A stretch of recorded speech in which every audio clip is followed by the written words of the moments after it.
In this video we're explaining how to use the solar and wind priority feature. Note that this video assumes it has already been enabled by your installer. For further details on this, see the link to the promotional video in the description below. So what does this feature do? Solar and wind priority gets to work when you are plugged into shore power. It ensures that only solar and wind are used to charge the batteries. It limits the use of shore power to a minimum. It's only used when necessary, for example to prevent the battery from becoming too deeply discharged, as well as for high power AC loads such as boilers and coffee machines. It stays in this mode called sustain for 7 days, and if by that time there has not been enough solar or wind, it will run a full charge cycle, charging the batteries to 100%. This will make sure that they stay in an optimal condition and ready for a next adventure. After those 7 days, the system will not go back into sustain mode.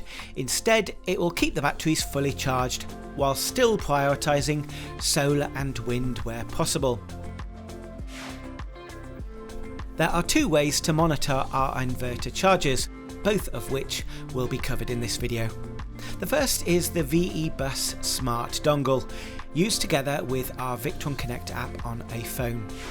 The second is the more fully featured GX device, such as an Ekrano GX, using the on-screen display or one of its remote options like the VRM portal. Let's start with the first option, the VE.Bus Smart Dongle. Here is what you'll see right before plugging into shore power. In this example, our battery is at 82% state of charge, and the multi-inverter charger shows that it's inverting.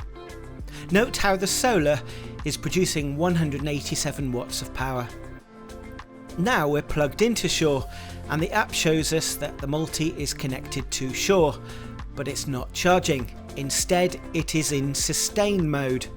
Meanwhile, the solar panels continue to charge the battery with around 187 watts. Now let's look at the same, but this time on a GX device. This system is not plugged into shore yet, as indicated by the 2 dashes in the red box at the upper left, and the multi is showing that it's in inverter mode. Let's plug in shore again. The red box shows that we're connected, taking only a few watts.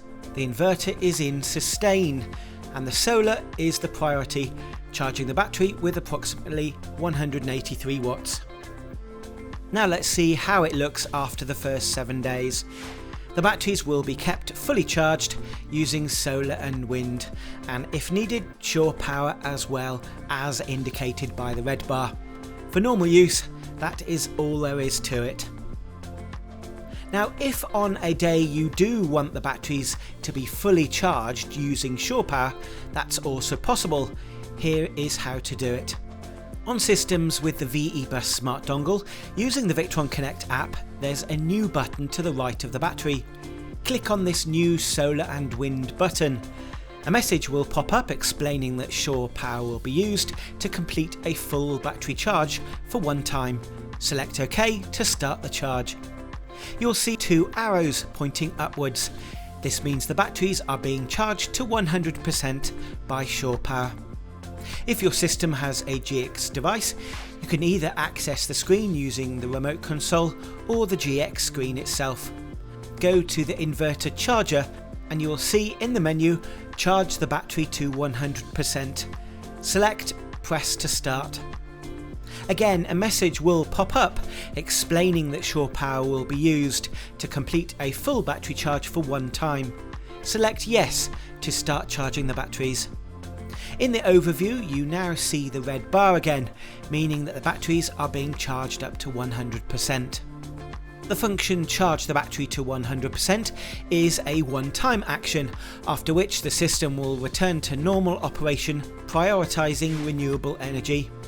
When a 100% charge has been achieved, you'll notice that the red bar disappears. Lastly, for systems with a generator, when the generator is running, the system will charge at full power. In the overview, you'll see the generator icon in the red box at the top left. and once again the red bar is shown to indicate the system is in charge mode. For the user manual and further information, please see the links in the description below.